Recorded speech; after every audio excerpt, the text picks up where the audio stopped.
I think we ought to go away from all that snow and cold and ice and sleet.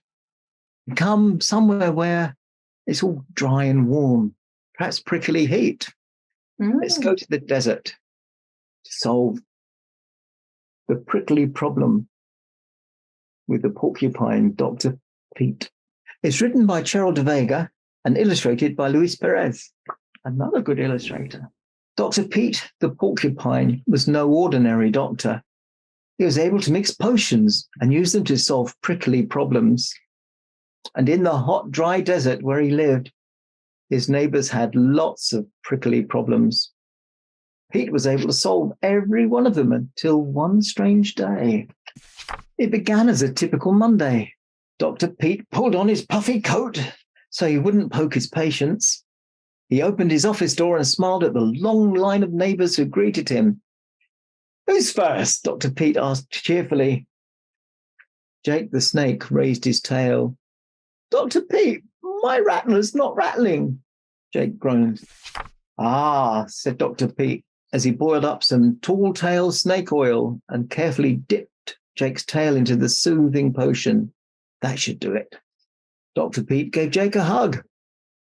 Thanks, Dr. Pete, Jake cried as he slithered away, his tail rattling louder than ever. Prickly problem solved. Who's next? Asked Dr. Pete. Sting the scorpion stated his stinger stung. Not his stung a stung. Dr. Pete whipped up a batch of rash bash butter, rubbed it on Stinger and gave him a hug. Wow! Exclaimed Sting. The butter made it better. Prickly problem solved. And so the day went on. Dr. Pete smeared flim-flam jam on Rhoda the Roadrunner's sore ankle and gave her a hug. Prickly problem solved.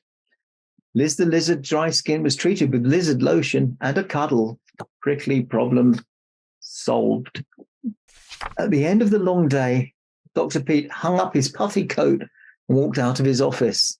He was surprised to see his patients waiting for him outside. Dr. Pete, said Jake, we need your help. We have a prickly problem we can't solve without you. Oh, guys, said Dr. Pete, I'm so tired. What is it? It's Cactus Jack, Liz cried. He's so nasty. Yeah, he's mean, Rhoda agreed. Very mean, rattled Jake. Here's the thing, explained Sting. No one can pass him without hearing an insult. He makes us feel awful. We have to go past him to get to you, Dr. Pete, Liz added. You can solve everything with your potions. Please help us. Dr. Pete hesitated. He knew Cactus Jack was a rude dude, and this would be a hard case to crack. Okay, Dr. Pete finally said. I'll go take a look. The gang followed Dr. Pete out to the dry patch of desert where Jack lived. Jack saw them coming. Well, look who's here, he scoffed. My prickly problem doesn't need solving. Sorry, doctor, but I don't believe in your silly potions. Oh dear, this is a prickly problem indeed, proclaimed Dr. Pete as he examined Jack's skin. Needless to say, at least your needles are nice and sharp. Dr. Pete mixed up some Grouch Begone potion. Liz crept up and poured the potion into Jack's mouth. Jack let out a belch. Not working, Dr. Porky Spike, he spat. Dr. Pete mixed up some Cranky Cure. Then he applied no more mean cream. Nothing helped. Sorry, guys. There's nothing more I can do here, Dr. Pete said, packing up his bag. As Dr. Pete turned to leave, he felt a drop of rain on his back. But wait, there wasn't a cloud in the blue desert sky. Dr. Pete shined a light up at Jack's eyes. Jack, he asked gently, are you crying? Nonsense, Jack replied. Cat, I don't cry. But seeing the tears gave Pete one last idea. I need to examine Jack's heart, he said to the gang.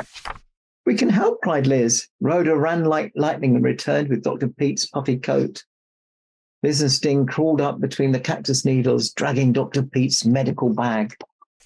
Up on my back, Jake cried as he coiled his body and lifted Dr. Pete up. Grab onto Jack's needles. Dr. Pete climbed up up, up, all the way to Jack's heart. But as Dr. Pete reached to rub some heart-hurt healing jelly on Jack's heart, he slipped. Dr. Pete threw his arms around Jack, trying to hang on. He hugged Jack with all his might. He hugged so tight that Jack's spiky needles pricked through his puffy coat. Ouch! But Dr. Pete didn't let go. And then something magical happened. Jack smiled and said softly, "Oh, Dr. Pete, I feel so much better. Thank you, my friend." Jack gazed down at his desert neighbors. "I'm sorry for calling you names and hurting your feelings. I guess it was just that I was lonely. My heart was hurting, and I took it out on you." The neighbors rallied round Jack for a group hug.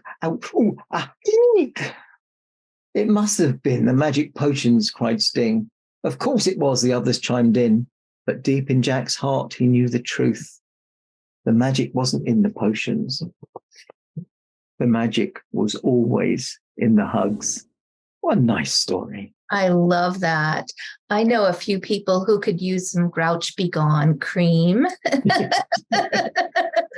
And this is a good time to pass that Christmas cheer on, isn't it? It is. Thank you so much, Santa, for doing this. And I may just be coming back to you with some more books.